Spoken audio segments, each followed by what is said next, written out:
And that's what this group is all about. Thank you. Yep.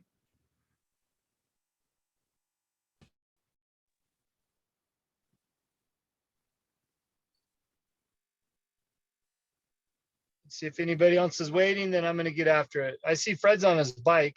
I was just going to say, he's even more mobile studio than you are. I love it.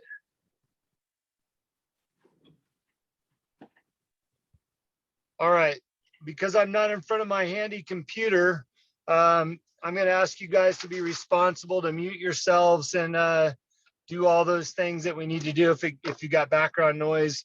I see we got a fair amount of people in here tonight, so thank you for that. Yeah, I'm on the road. I'm heading to California.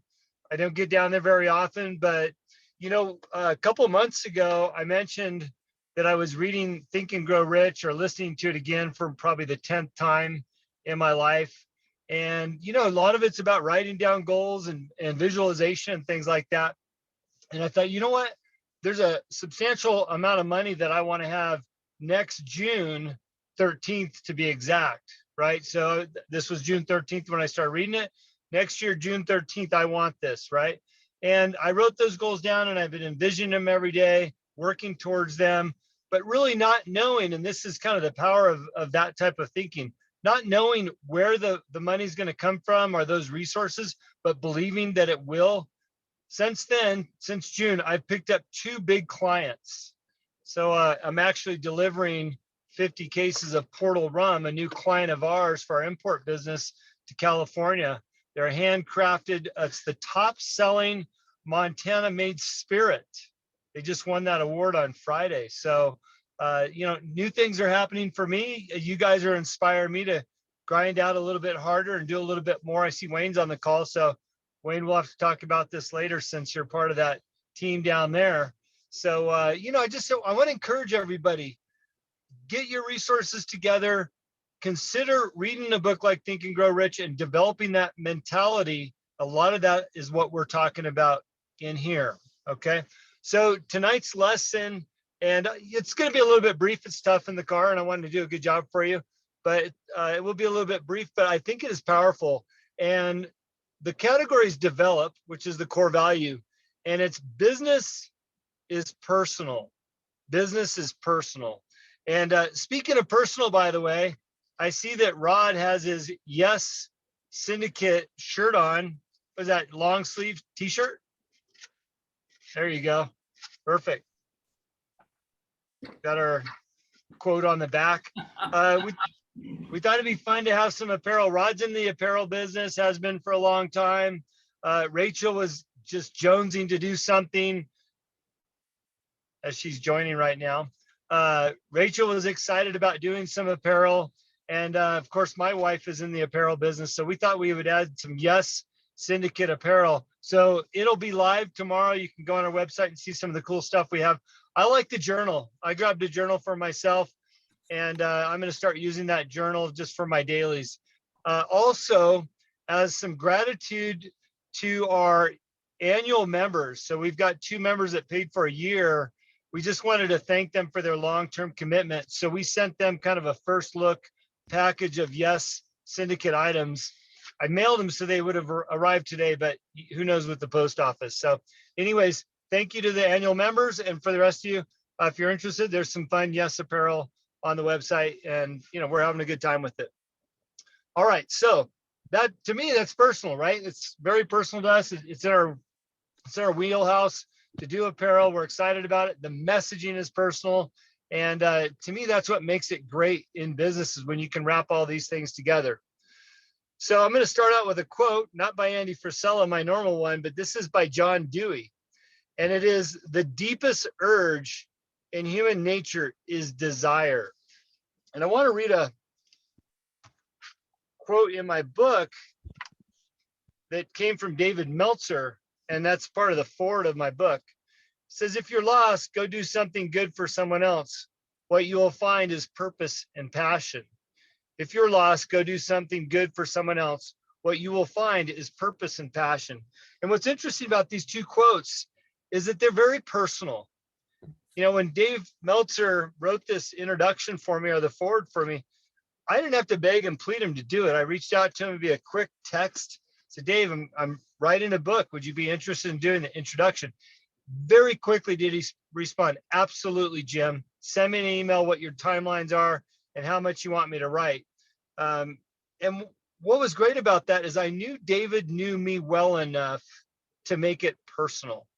And I think it's important as we build relationships in business that we go beyond just the, hey, how's the weather? You know, hey, how's your family? Hey, I saw you had a birthday.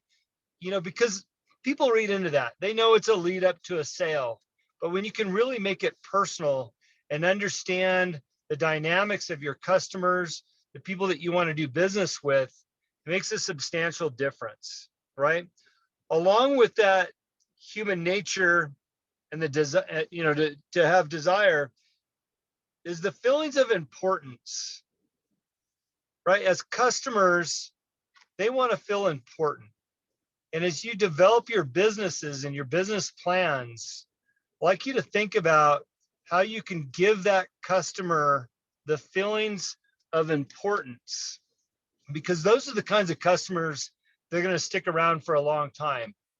And every single person on this call, whether you're working for a corporation or you're an entrepreneur or you're aspiring one, you all possess those skills and you all have businesses that you're involved with to allow your customers or your colleagues to feel important. I heard an interesting news tip today. It's about summer vacationing. If you're gonna, they said, if you're gonna go stay in a hotel, make sure you know what you're being charged for. I thought, oh, where's this leading, right? Because if you go to Vegas, they got resort tax down there. You know, it's always baffles me like why I've got to pay extra tax just because it's a resort in their opinion. But here's a new one for me. The Bellagio Hotel. So, you know, when you go to these fancy hotels and they got the pool and, you know, you get up at 6 a.m. because your wife or your girlfriend wants you to get a lounge chair so they can lay out in the sun all day by the pool. You know, you jam down there, you throw your towels down there and you save those seats all day. Well, not anymore. The Bellagio Hotel is charging $300 for a chair. One chair, $300 for one poolside chair. The Tropicana, which is, you know, on the lower scale, is charging $125 for two chairs just to be by the pool. Now, I don't know if this is, you know, nationwide or Las Vegas wide, but those are two completely different types of hotels. It's like they're finding every angle to get an extra dollar out of you. They already got my resort tax. They're already going to charge me for anything I touch in the mini bar. You know, the bottle of water sitting on the counter that looks like it's free. They're going to charge me $4 for that. Now they're going to charge me for the poolside chairs. Eventually, they're probably going to charge me for the chlorine in the pool. And what I find interesting about this is this is the least personal that anybody can be in business, right? Oh, you want to sit down? You want to lay out by the pool? That beautiful pool we marketed for you to come here? We're going to charge you $300 for it. So think about your own businesses or your own operations and how you can do the exact opposite of what Bellagio and the Tropicana is doing or any of those other Vegas hotels. I guarantee you, if I go back to stay in Vegas, that will be one of the first questions I ask is if there's additional pool charges. My kids love swimming and going to the pool because we don't have many pools in Montana. So it'll be interesting to see how that transpires down the road. You know, when you think about the complete opposite, and I'll just use an example of In-N-Out Burger because I spent so many years there, is In-N-Out did everything we possibly could to make the customer feel like they're part of the family, right? Calling out their name when their food was ready, making sure that they knew they can order however they wanted to, bringing the food out to them when possible, asking them how their food is. You know, that whole company was established on being personal. It's funny because it might seem trivial and maybe not anymore once I tell you the story, but In-N-Out was divided amongst two original partners in 1949.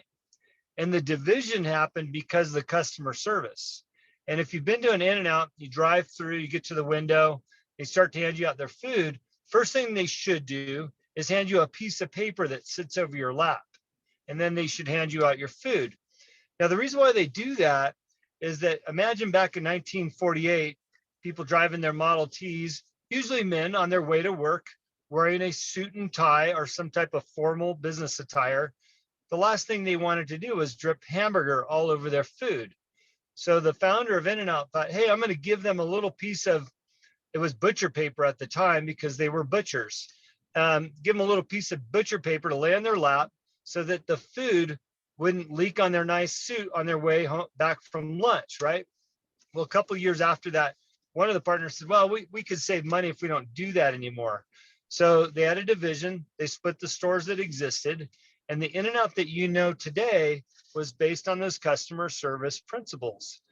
And don't you think that that's rather personal, that they thought about those customers back in 1948, thought about them enough to give them a little piece of paper to keep their pants clean or their jacket clean while they're trying to eat their lunch? And I just think it's fascinating because when you look at that company today, they've got over 30,000 employees. They're probably worth $8 billion, family owned and operated. Talk about success built on the personal side of business. Pretty amazing. So, again, as you start to formulate your own business plans, where you're going, what you're going to do, really think about the person behind the objective, right? Another interesting quote I heard today, and I'm going to summarize it, is friendly sparks of gratitude. So friendly little sparks of gratitude will eventually start a flame. And I also attribute that to understanding the personal side of business, right? Because you can be kind to your business partners or colleagues or your consumers, whether they're kind or not. And those tiny little sparks of kindness, being personable, will eventually light a flame.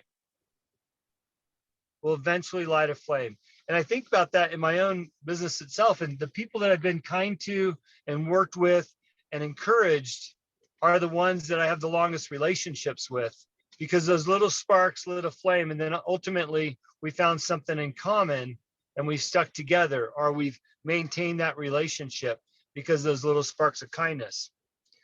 So with that, I want to give you a little homework. Okay, so this is, you can either write it down or watch the replay. The homework is show some appreciation, or what I described as sparks, to 6 people in the next week. Show some appreciation or sparks to 6 people in the next week. Alternatively, you can do 6 things for a family member or a spouse or somebody in your household. Okay, so either 6 different people or 6 things for one person. But show some appreciation. Bring that personal side into your relationships and watch those little sparks develop into a flame, because it'll happen. All right. When we talk about the personal side of business, put on your sales hat for a minute and think about, how do we approach sales from the perspective of being personal? And believe it or not, we're all in sales one way or another. I mean, I'm in sales every day at my house trying to convince the girls what I want to eat for dinner, and I lose every time, right? I got to put on better selling shoes to explain the nutritional benefits of having, fish tacos versus dino nuggets every night. So we're all in sales, no matter how you look at it. Wayne's probably laughing because I know he's got a couple little ones at his house. Probably a lot of dino nuggets over there. Anyways, we're all in the business of sales. So what can we do that's personal in sales? I like to say, bait the hook to suit the fish, right? So if the fish is the consumer, how are we going to bait that hook? And tonight's theme of being personal, there's your bait, because that's bait that never loses and it's timeless. If you're looking for a relationship with your customers, or if you're looking to reestablish a relationship with your customers, bait the hook that suits the fish. And in this case, think back about your relationship with those people. What made it work before, and it might just work again? Or if it didn't work, what can you do this time around that's a little bit more personal? You may find old customers could be new ones again, because you've got a different mentality on how you approach them, how you think about them, And like we've talked about before in our values, how you would give back to them without expectation, right? And I noticed there's some people in this group that are offering a lot of awful lot up front without expectation. And I've also noticed that theme in some of the guests on my podcast shows. If you haven't heard my interview with Chris Gethin, I just posted it up on Friday. Chris is a bodybuilder. And the first half of our interview, it's all about him giving things to people as it relates to health and nutrition and advice. If you literally just listen to that first 15 minutes of the show, you'd be a healthier person without spending a dime on his professional services. And I just thought, what a great approach to the business of health and wellness, right? By the way, the number one thing, well, two things: drink lots of water. I've got my 75 hard jug here in my car for you 75 hard people. And drink lots of water and get lots of sleep. Two free things. And he talks about the importance of both those things. So again, going back to baiting the hook to suit the fish. And I'm going to suggest make it personal. Learn more about who you're dealing with and why. And if you're building a business plan, build your plan around how you'll help other people or how you'll bring the personal side into that business. You know, thinking back when I started writing down some notes for tonight, you know, how my business has been personal. If you're a basketball fan, you probably noticed or saw in the news yesterday that Bill Russell passed away. And, you know, my business partner was Bill Walton for 10 years, you know, because my business relationship with Bill was personal. I reached out to him because I understood how important Bill Russell was to him in his life and his career. And it allowed me a great reason to reach back out to Bill Walton because of, you know, loss of a friend and the compassion that I have for his loss and our relationship, because it was personal. There was a personal side to it, right? And I think that that's important to look back on and realize, you know, especially as a business partner that I haven't been around for about 4 years, you know, reflect back on that relationship that I built with him and what it meant to both of us, right? So again, there's a tremendous amount of value if you consider business to be personal. Now, that doesn't go without saying that you could also be taken advantage of, or these relationships could go south, and that you shouldn't protect yourself with proper legal channels and making sure that you have great documentation. I know that Fred was asking about, you know, investors and how do you protect yourself because he's been screwed over a couple times. Doesn't go without warning of those items, but I think the personal side will take you the distance if it's done right with compassion and authenticity. And I think I even mentioned on that call with Fred and everybody else is be who you are. Don't pretend to be something you're not, because when that's discovered, all of a sudden you realize that your relationship was built on false hopes or false truths. You know, and again, considering the personal nature of this, if you're honest all the way through and through, your relationship will be built off of that. And the end result should be far more powerful than not. And, you know, just kind of goes back to the nature of being genuine in your business dealings, being authentic, right? And that's just what I was referring to with Fred. You know, I think the example I gave on that call was about, you know, if you're pretending like you have a lot of money and you don't, all of a sudden when that gets discovered, your relationship in that business deal could go south real fast. You know, so be authentic, be real, and be personal.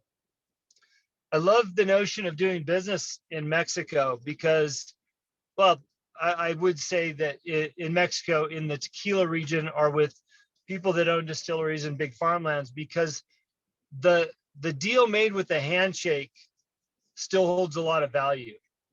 And I love that that does hold value, because I feel like I'm that type of person. And I always want to be that type of person. And I wish we lived in a society where we didn't have to have everything documented legally.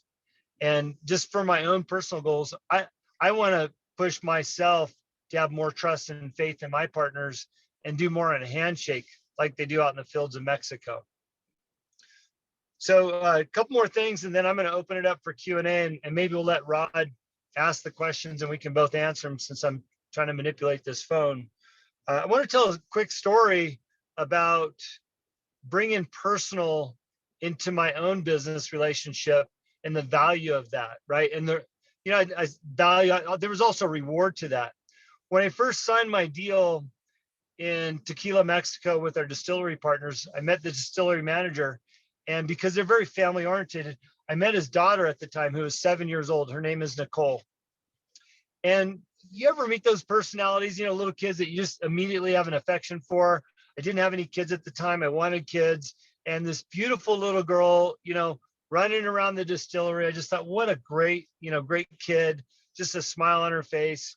And we tried to get to know each other, but she didn't speak any English and I didn't speak any Spanish. So everything was through brief translation. You can only imagine trying to translate for a 7-year-old and what they were thinking. But we decided that if she learned English, that on her 15th birthday, which is her quinceanera, that I would buy her the most beautiful dress in all of Mexico. And what was kind of neat about that is we were already talking about 8 years from now. What we would still be together, no doubt about it, 8 years from now. We had a handshake deal that I'd buy her that dress. And over the years, that relationship and that, that contest, if you will, or that bet allowed us to build a personal relationship amongst the family. But what it did, probably more importantly, is it built the trust of my partners down there. And this really is pretty black and white when it comes to, traditional Mexicans doing business with a traditional American. You've got to build that trust. And this really helped foster that trust, because we always talked about it. I'd see her several times a year, like, okay, how's your English going? We wound up paying for her English schooling eventually. And as she got a little bit older, learned a little bit more English. But ultimately, they asked me to attend her quinceanera when she turned 15. If you're not familiar with that, it's basically a coming of age party. And it's like a wedding. They go out and they throw they go to the church, they have a formal ceremony, and then they throw an after party and the whole town comes out, especially this small town that she was from. Well, she went and picked out the dress, and they wouldn't let me see it, just like you don't get to see the wedding dress. And I'll just say it wasn't inexpensive, even by Mexican terms. But when I showed up, and I'll post this photo somewhere so you guys can see it. But when I showed up, it literally was the most beautiful dress in all of Mexico. And they honored me with getting to walk her down the aisle and present her alongside of her father and her uncle to the priest for the ceremony, as well as I got the third dance after her father and her uncle with her in the dress. And when I look back on that, I think about how much value having this personal relationship with these distillery partners. We didn't even speak the same language. Yes, she did learn some English. It was pretty broken, even with the a couple of years of schooling. But what a great memory to have, a great reflection on the importance of doing business the right way, with the authenticity, being genuine and personal and being real. So that's really the end of my lesson. I'd love to have some questions. And I also want to throw it out there. I'm driving for the next 5 hours. I'll be driving tomorrow, just Tuesday, be driving Wednesday, and I'll be driving Thursday. So if anybody wants to catch me and talk about what you're working on business-wise, hit me up with a text and I will call you as soon as I'm off the line and get right back to you. And I would love to hear from everybody. If there's something you just want to flesh out or work on, not only would it help kill some time for me, but I want to bring some value to you when I know I've got the time to do it. So I just want to throw that out there. Rod, if you don't mind, if you've got questions or comments, I'd love for you to kind of take over and throw the questions out there, and I can answer what comes my way. Sure. Thanks, Jim. As always, appreciate it. And here's the really cool thing about what you brought tonight was business is personal. And if it's not, it's not the kind of business I want to be in, right? Yeah. And to get personal, you need to know what other people's story is. And there's only one way to find that out, and that's to listen. You've got to ask some leading questions and then listen. I like that you set a goal 7 years, 8 years into the future for a little girl that what was personal was something you knew about her culture. The quinceañera. I mean, you knew that, so you could make it personal. And so it's up to us sometimes to find that personal, that whatever it is that bonds you with a customer. And I made a couple of quick notes here. You made a comment that watch what others are doing and then do the opposite, and if you're not thinking of something, out of the ordinary for your own business, look at what other people are doing and find ways to improve it or get rid of some of the impediments. And it reminded me when I was in commission only sales, and that's a tough racket. You've got to be an entrepreneur every day, right? You are putting your selling shoes on. All the training was, you would contact people for their anniversaries. If something happened in business, you'd watch the newsmakers. If there was an anniversary, their kids' birthdays, whatever. And it gave you a reason to reach out. And I hate to bring up Grant Cardone. I love him to death, and he's one of the better trainers out there for sales. But even with Grant Cardone, I would do the opposite of what he said. He was, once you're on that call, wish him happy birthday, whatever. And then, oh, by the way, we've got some new product in.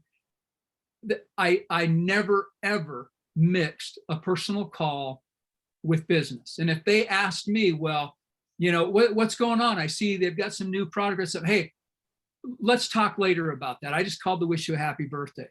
Sometimes you got to stop putting your selling hat on, Yep. and really make it personal. Because if you're trying to bridge two worlds, personal and business, especially in sales, you're not going to do one or the other justice. So, it's like a dance, you figure that part out. But that was something, what other people are doing or what you're told to do and what you're trained to do, make sure it resonates with you. Because if it doesn't, don't do it. Grant Cardone charges tens of thousands of dollars for his trainings, right? And I took advantage of years worth, but I still didn't follow all of it if it didn't fit me and my personality, or if it didn't resonate. So again, we've talked about this before, trust your gut. And you mentioned give without expectation.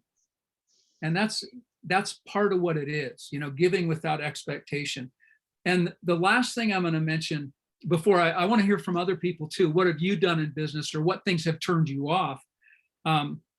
Dale Carnegie, as well as some of the gurus in the business, the big names. One thing they all had in common was they were notorious for sending out personal notes to people, just for little teeny things. But there were people that it would change their life. Just getting a little note out of the blue from somebody that wasn't a sales pitch. It was just, hey, I was thinking about you today, and something reminded me of you, or of a conversation we had. A one sentence thing can literally change people's lives. And I thought a couple of years ago, and my wife helps hold me accountable. When I used to read stuff all the time, I'd say, oh, that's one of my old clients, and they're doing this. And she'll say, did you send them a note? It takes extra effort.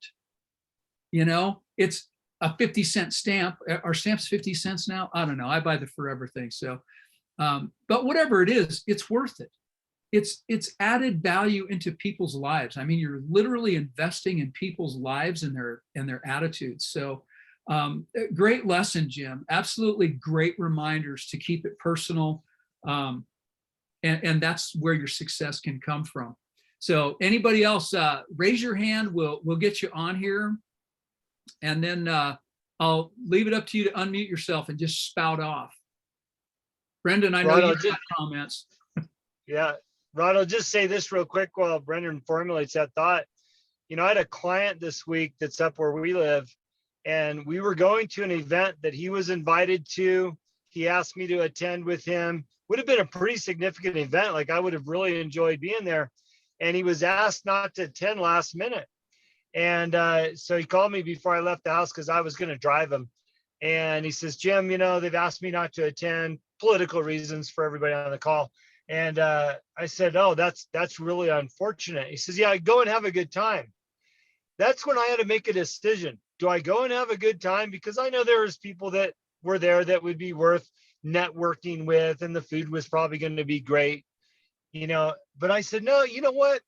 Since we both have our dance card open still, how about I come over to your house and we'll have a drink on your patio and talk about fishing or something, and that's where I made the decision to make it more personal in that business exchange, if you will, as opposed to being focused on the selfishness of the business and going without him, right? And even when I got to his house, we enjoyed a cocktail. He goes, so, hey, if you go and you see so-and-so, tell him I said, hi. I said, look, man, I'm not going.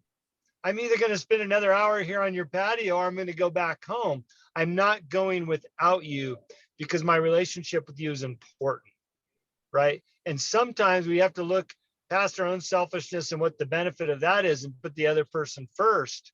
And what happens with that is that the relationship flourishes even more than what it might have been, or more than what it could have been, because you've made it a conscious effort to be unselfish and make it more personal than just a business transaction. So anyways, that just happened the other day. I was thinking about how that related to the topic for tonight. Brendan, what do you got?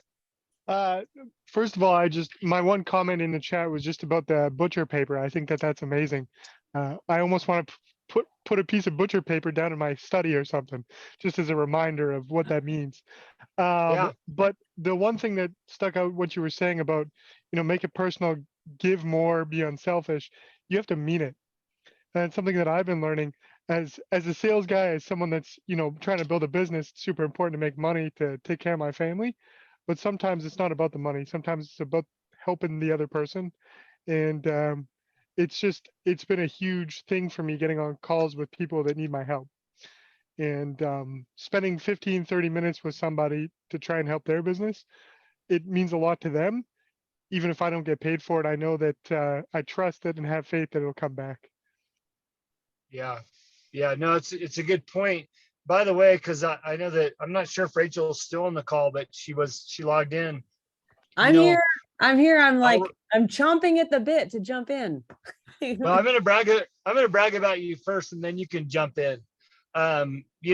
Rachel's worked with a number of my clients, including myself, over the years, and she has always represented like a give first. I'm going to do the best job first mentality since day one. And I like to think that the result of that is that I've brought a lot of customers to her. I just introduced her to another one today because my first thought is, you know what? She's given so much to me, plus the quality and the quantity on top of that. I want to return that, right? And it's just a classic example of in business how that value for value exchange works. And over the test of time, it's consistent. I've been working with Rachel probably 10 years now, and it's actually ramped up more than it ever has, right? So Brendan, good point you made. And Rachel, go ahead, since you're chomping at the bit. Love to hear from you. All right. Thank you. I really love that you said that. It's always way more appropriate when you're not talking about yourself. So thanks. Yep.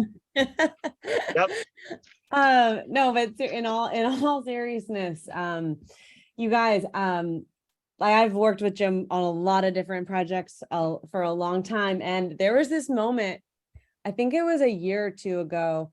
And I was like, I'm just going to rebuild your website. And you were like, why? Well, it's fine. We can. And I was like, no, it's not fine. We're just going to do it. And you were like, okay, like, and you were like, what is that going to cost me? I was like, nothing. It's not going to cost you anything because it's just the right thing to do. And we're going to fix it. And it's going to be so much better. And we did. And that I think was like a big moment for both of us. At least it was for me, because I felt like it was definitely the right thing to do moment. And then more recently, I love the story that you just told about, you were like going to that event, and then since that person wasn't going, you weren't going either, and the loyalty. That's a great story. I love that. I'm all about loyalty. I'm all about the handshake deals and you know, having a tribe of people that I work with that I really trust, and you embody that 110%. Like you live, walk the walk, you know, totally that way. And everybody that you've introduced me to lives that way too. So I feel like you surround yourself with a great tribe of people, and I try to do that too. So you guys, this works. This is a good like secret weapon to successful business. So that's what I was Yeah. gonna say. Thank you, Rachel. By the way, look at my Live Life Driven website. She completely kicked ass on it. It's got every bell and whistle you can think of. And you know, it sucked before that. Well, I won't say it sucked. It was okay. But Rachel put it on steroids and just did a phenomenal job for me. So I really appreciate that. You know, it's awesome to look back at the relationships that you build in business and in pleasure, and how they can culminate and work together. You know, Raquel mentioned just when we got on, a thank you for introducing her to somebody. It's because I took the time to know this other person personally and what their desires are and where they want to go. And it was easy for me to connect the two of them. And it sounds like it's working out. You know, it's because I took a few extra minutes to learn about this potential client for Raquel to work with. So anyways, to Rachel's point, this stuff works. Keep after it. Yep. And your website wasn't bad, by the way. I like to say that websites are like, they're like they're like grass, right? You have to mow it, and you have to tend to it, and you have to weed it, and you have to fertilize it. Like, it's just like, and some over time, the weeds grow over, and, you know, websites need to be updated and optimized, and the technology changes. And so anyways, that was, Yeah. you know, we've all been there. You did great. Hey, Fred, I want to hear from you this week. I see you're on the call. Give me a buzz in the next couple of days. You got your hand up too, Rod. You want to open it up for him?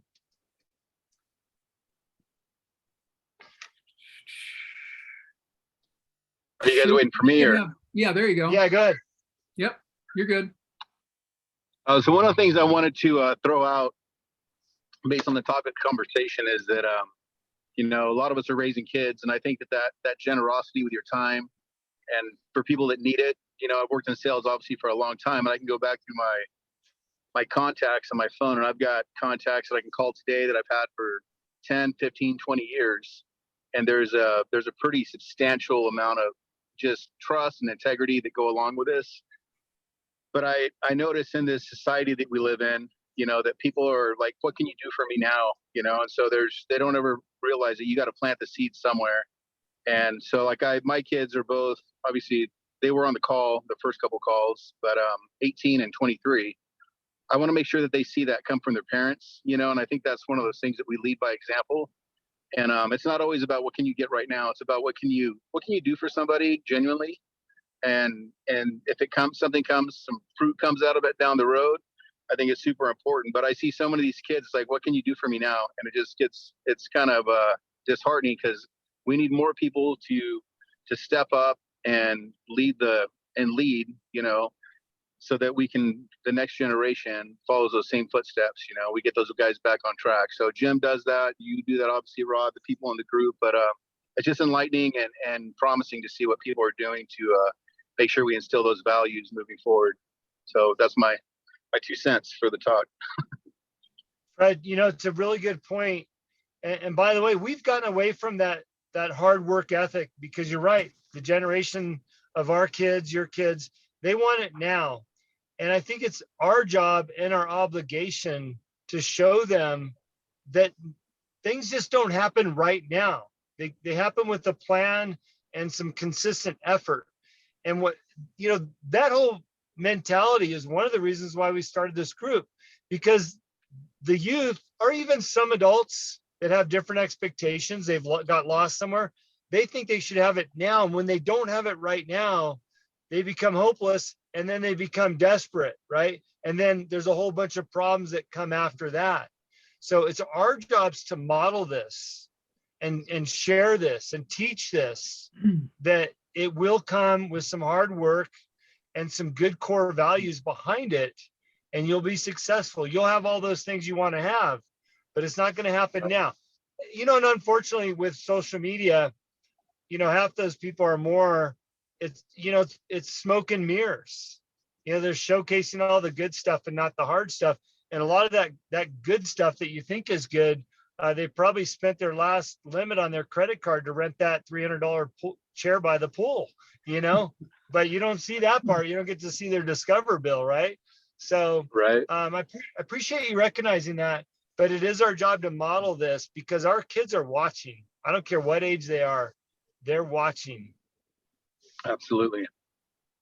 Fred, I want to thank you for that too, because you said something, the word that you said was we need to instill these values in our kids. And instill requires action.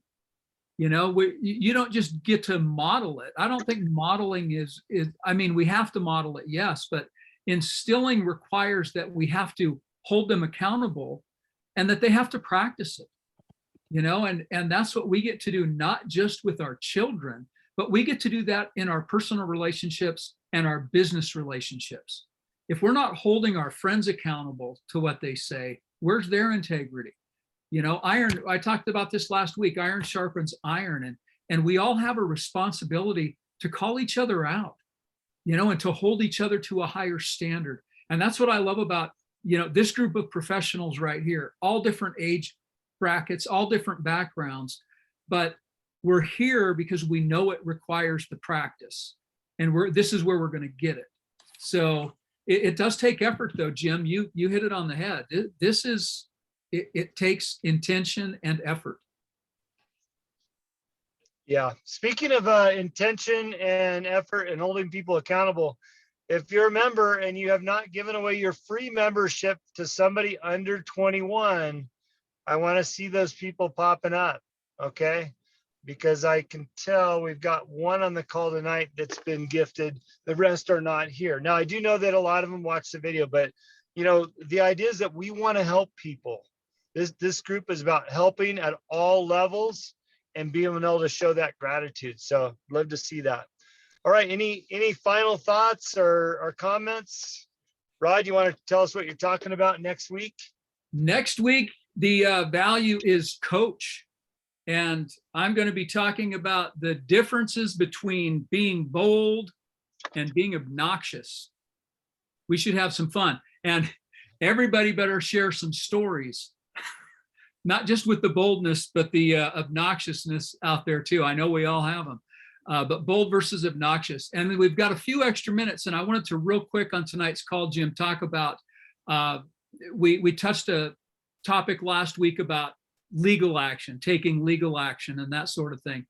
And I did want to emphasize too, I said if it's an integrity issue, a value issue, sometimes you have to dig your feet in, but you still have to know when to quit. So I want to kind of couch that in there. It's a cost benefit analysis. And I do have a business partner in another organization where you can't make claims, income claims and that sort of thing. And it's an FTC. And on his Instagram account, he actually has on there FTC survivor, because he didn't make an income claim. He said, look, this is what I made. And he could prove it. It was, and when you're looking at big checks with lots of commas in them, it gets people's attention, but you can't make those claims. And so the FTC came down on him and he fought it for a couple of years, a lot of legal fees. And eventually, and he said, I was right. I knew I was right because I didn't really violate the rule. I said, this is what I personally made. He made the distinctions, but he was up against the government, which has unlimited funds and unlimited time and power. And eventually he had to acquiesce and say, it's not worth it. It's at some point you have to know when it's worth it and when it's not, even if you're right. So that's the one thing. And I will say, Jim, you mentioned it, the only one who gets rich in a lawsuit's the lawyers. I had an opportunity a few weeks ago to talk to a lawyer who represented me successfully in a case. And his comment was, he said, that was really fun. When you're successful and you're on that side of it, his takeaway was that was really fun. It wasn't fun for me. You know, it was emotionally trying and draining. He was getting paid on a different end of it. So again, if we're doing things right and we can do things with a handshake, our goal is to avoid those kind of situations. But it's like Jim said, we still have to be prudent, watchful, and careful. So it comes down to, in fact, on the call you did tonight, Jim, it was led with business is personal, but in front of that, it said integrity. Integrity, business is personal. And this is about integrity. So again, that's all I've got. I look forward to everyone next week, and check out the Y.E.S stuff. It should be live tomorrow. Thank Yeah, I you, wanna Jim, for thank doing every- this on the road. Yeah, no, look, hey, by the way, good lesson in the white space on your calendar, right? If you know you've got things that you're supposed to be doing, work it into the schedule. I got my 2.5-hour workout in this morning before I hit the road. I knew where I needed to be to do the call. Anything is possible if you want it bad enough, right? So I don't like excuses that there's not enough time in the day, because it can get done if you really map out your day. I just want to thank everybody for being on the call tonight. And seriously, if you want to catch up, please call me. I'd love to receive your call and talk about what you're working on. So talk to everybody next week. Thanks, Thanks, Jim. everybody. Yep. Thank you guys. Lie, cheat, and steal.